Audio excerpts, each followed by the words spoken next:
Kadang foto lama mengingatkan kita betapa berharganya seorang sahabat. Hai sahabat, ada yang pernah merasa nggak? Semakin bertambah usia, teman bukan makin banyak, tapi justru makin sedikit. Buat beberapa orang, yang bikin sedih itu bukan tubuh yang lemah, tapi ketika tidak ada orang yang benar-benar mau mendengarkan. Nah sahabat pernah muda, pernah nggak merasa kalau cerita kita itu dianggap itu lagi? Baru mau mulai cerita, sudah dibilang gini, "Iya bu, udah tahu."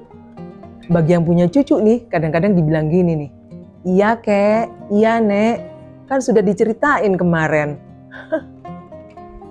Padahal bukan ceritanya yang penting, tapi hanya ingin didengarkan kan? Ya kalau udah seperti itu, kita hanya berharap ada satu nama di ponsel atau di handphone yang bisa kita hubungi tanpa merasa mengganggu. Satu nama yang tahu cerita lama kita, yang tahu kita pernah kuat, yang tahu kita pernah jatuh dan pernah muda. Sekarang coba deh sahabat tulis di komentar nama satu orang teman atau sahabat yang masih sering telepon walau cuma nanya lagi ngapain. Beberapa waktu lalu saya ada melihat video dua orang nenek yang sudah bersahabat lebih dari 75 tahun.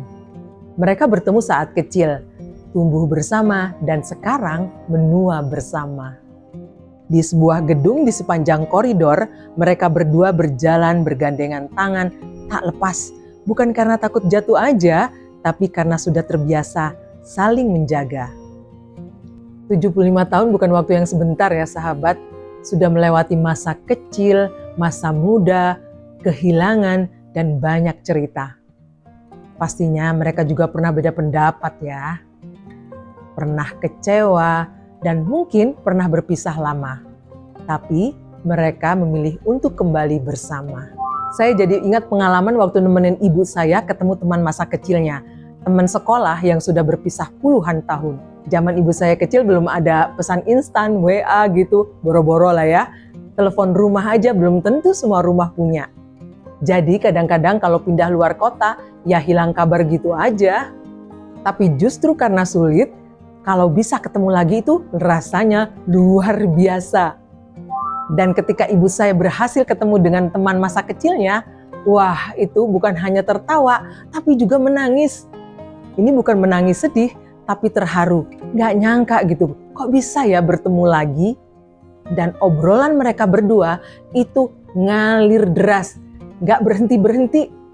Kayak rebutan ngomong gitu. Mungkin takut lupa ya kalau gak langsung diomongin. Nanti diselingi tuh dengan kata-kata, "Oh," kayak baru sadar gitu. Atau, "Hahaha." Kalau sekarang sih gampang ya, sudah ada pesan instan, bisa kirim WA, video call, jadi tahu perubahan-perubahan fisik dari sahabat kita. Tapi tetap aja, yang bertahan itu bukan yang paling sering muncul di layar handphone, tapi yang benar-benar peduli. Persahabatan yang awet itu bukan berarti tidak pernah berselisih.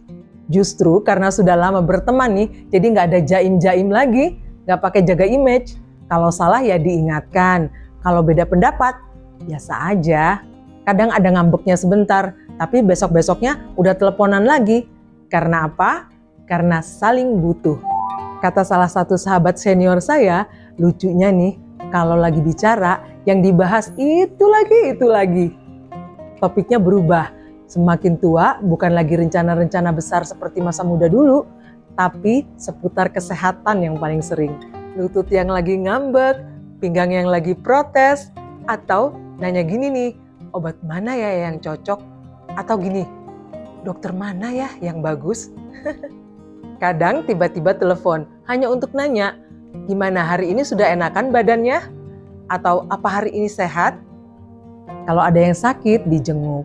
Kadang-kadang kirim makanan. Dari obrolan-obrolan kecil itu, terasa sekali bahwa kita masih saling peduli. Mungkin itu sebabnya sahabat di usia senja itu sangat berharga. Sahabat bukan hanya buat kita tertawa, tapi buat kita merasa bahwa masih ada yang berjalan bersama kita. Kalau kita perhatikan, orang yang di usia senja masih punya sahabat, biasanya kelihatannya lebih ceria. Soalnya masih ada yang diajak jalan bareng, ngobrol, atau sekedar duduk di teras bareng-bareng juga udah bikin seneng.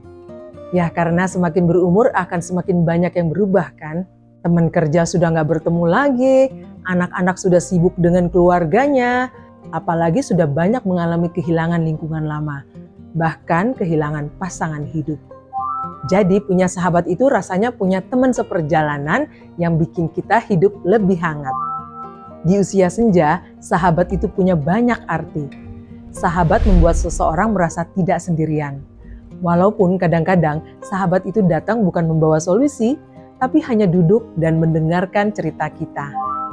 Di usia senja, bentuk persahabatan sering menjadi saling menjaga.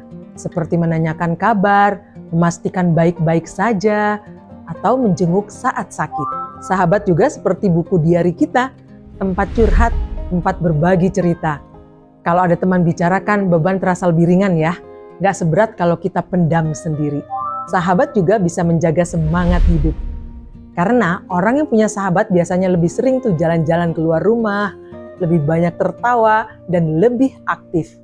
Di usia muda, kita mencari teman yang seru. Di usia yang tidak muda lagi, kita bersyukur masih punya sahabat yang peduli. Dia bukan yang selalu setuju dengan kita, tapi dia adalah orang yang tetap duduk bersama walau sedang beda pendapat dengan kita. Dan kalau hari ini sahabat punya satu orang seperti itu, jangan tunggu nanti, hubungi dia. Karena di akhir perjalanan yang kita cari bukan keramaian, tapi seseorang yang tetap tinggal. Di usia senja, sahabat yang setia itu benar-benar anugerah